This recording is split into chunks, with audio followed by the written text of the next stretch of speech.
दोस्तों, पिछले कुछ टाइम से कुछ हेर फेर चल रही थी जिसमें से दुनिया के सबसे अमीर शख्स के नाम यानी इलॉन मस्क को हो रहे नुकसान के चलते माना जा रहा था कि वो जल्द ही अपनी बादशाहत खो देंगे। और कुछ ऐसा ही हुआ क्योंकि साल 2022 में इलॉन की कुल संपत्ति 200 बिलियन डॉलर से ज्यादा नीचे जा चुकी है। इसकी वजह से टेस्ला का शेयर 2 साल में अपने सबसे नीचे लेवल पे आ गया है।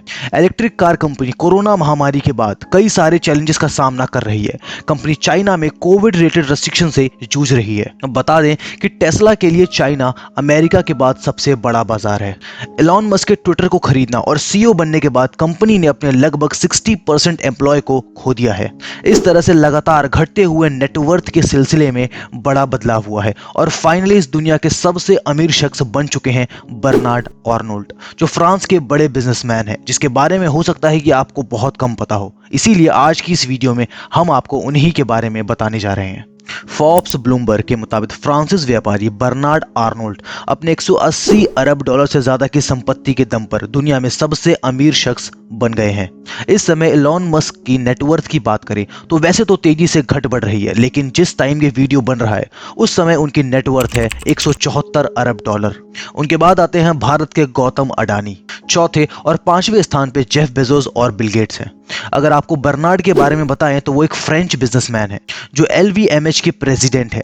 इस ग्रुप के पास इस समय 70 से ज्यादा कंपनियां हैं जो दुनिया भर में लग्जरी प्रोडक्ट बेचती हैं। इसमें लग्जरी बैग बेचने वाली कंपनियां लुई विटॉन, फेंडी से लेकर मेकअप प्रोडक्ट बेचने वाली फैंसी ब्यूटी, वाइन बेचने वाली कंपनियां, ये वो कंपनियां हैं जो दुनिया भर में सबसे महंगी चीजें बेचने के लिए जानी जाती हैं।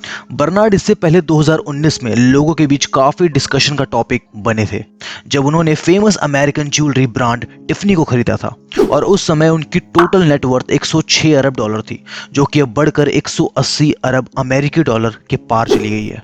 अगर आपको बताएं, ये पूरी लिस्ट जो सोर्स के जरिए दुनिया में आती है वो अमेरिकन मैगजीन फोर्ब्स का रियल टाइम बिलियनर की लिस्ट, जिसमें बर्नार्ड ने टॉप तो किया है, लेकिन उसी मैगजीन में उनके बारे में ये कहा जाता है कि वो दुनिया भर में मॉडर्न लग्जरी के गॉडफादर है। क्योंकि आज लग्जरी और लेविश लाइफस्टाइल जीने वाले लोग अगर किसी ब्रांड के नाम अपने मुंह पर रखते हैं तो वो लुइस विटॉन है।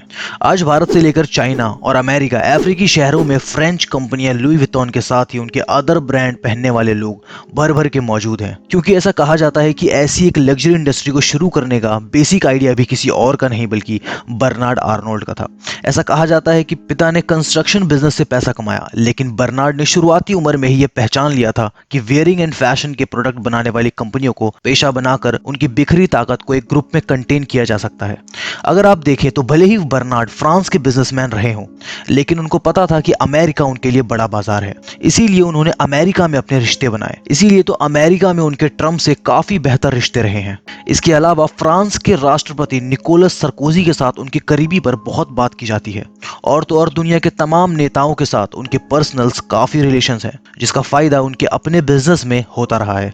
लेकिन जैसा कि हमने बताया था कि उन्हें अमेरिका की इंपॉर्टेंस समझ आ गई थी, इसीलिए कहा जाता है कि बिजनेस की दुनिया के ट्रिक्स उन्हें अमेरिका से सीखी है और उन्होंने यूरोपियन बिजनेस वर्ल्ड में अप्लाई कर दिया। क्योंकि समझने वाली बात यह है कि जिस दर्जे का पूंजीवाद अमेरिका में उतना शायद ही किसी देश में था, और यूरोपियन लोग तो वैसे ही बहुत ही ज्यादा कॉलोनाइजेशन से खत्म लोग थे, उन्हें नए दौर का बिजनेस इतना समझ में भी नहीं आता था। यही कारण है बर्नार्ड से सबसे पहले साल 1985 में फ्रेंच गवर्नमेंट से एक बैंकरप्ट टेक्सटाइल कंपनी बोसैक को खरीद लिया। फिर इस कंपनी के 9000 कर्मचारियों को निकाल दिया। इसके बाद ये द टर्मिनेटर नाम से मशहूर हो गए।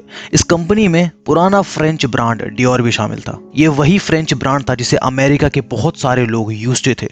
इसीलिए उन्होंने इसके डिपार्टमेंटल स्टोर को छोड़कर इस कंपनी के सारे एसेट्स को बेच दिया। अब अगर इस तरीके की खरीद फरोख्त से आपको किसी की याद आ रही है तो वो मस्क ही हैं। बर्नार्ड मस्क से अलग इसलिए थे क्योंकि उन्होंने अपना पूरा फोकस सिर्फ फैशन सेगमेंट पे ही रखा था, जिस कारण देखते ही देखते महज 2 सालों में यानी 1987 में कंपनी दोबारा मुनाफे में आ गई।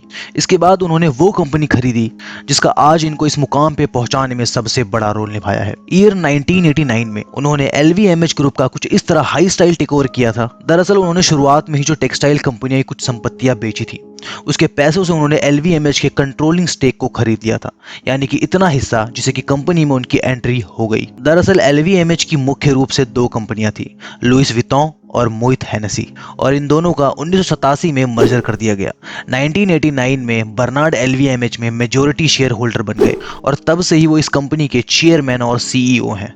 एलवीएमएच अब शैंपेन और वाइन से लेकर फैशन, लेदर, गोल्ड, घड़ियां, ज्वेलरी, परफ्यूम्स और कॉस्मेटिक्स बेचती है। दुनिया भर में इसके 5500 से भी ज्यादा स्टोर हैं और इन स्टोर्स को अगर आप देखेंगे तो आपको एक अलग ही एक्सपीरियंस करवाएंगी। ऐसा इसलिए क्योंकि बर्नार्ड ने अपनी कंपनियों की दुकानों को मॉडर्न शॉपिंग स्टोर की शक्ल दी। इसके अलावा फैशन की दुनिया में बने रहने के लिए उनका एक और बेहतर फैसला साबित हुआ जब उन्होंने ब्रांड्स के साथ यंग फैशन डिजाइनर को जोड़ा, जिससे कि ब्रांड एकाएक युवाओं के बीच पॉपुलर हो गया। इस तरह इस ग्रुप के लग्जरी पर्स, बैग, शर्ट पहनने और ओढ़ने के सामानों से आगे बढ़कर कल्चरल करेंसी में तब्दील हो गया। इसीलिए उन्होंने कभी किसी शख्स को ब्रांड से ज्यादा तवज्जो नहीं दी, जिसकी वजह से कोई इन्हें जीनियस तो कोई इन्हें क्रिएटिव लोगों को एक्सप्लॉइट करने वाला कहता है।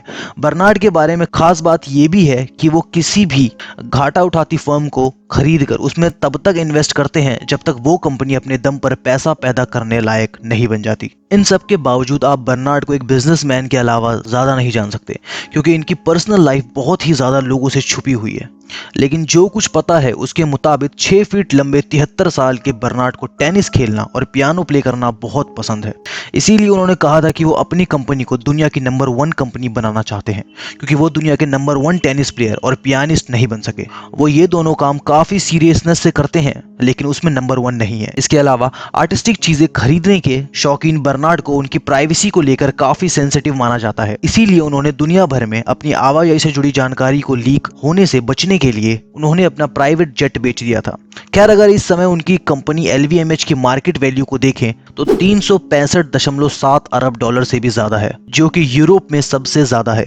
पिछले साल इस समूह ने सीईओ के पद के लिए तय अधिकतम उम्र सीमा को खत्म कर दी। इसके बाद आर्नोल्ड 80 वर्ष की उम्र तक ग्रुप को लीड कर सकते हैं।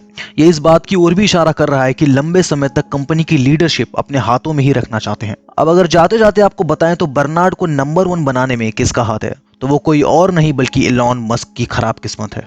क्योंकि इससे पहले 7 दिसंबर को मस्क कुछ समय के लिए दुनिया के सबसे अमीर शख्स के पैदान से नीचे आ गए थे।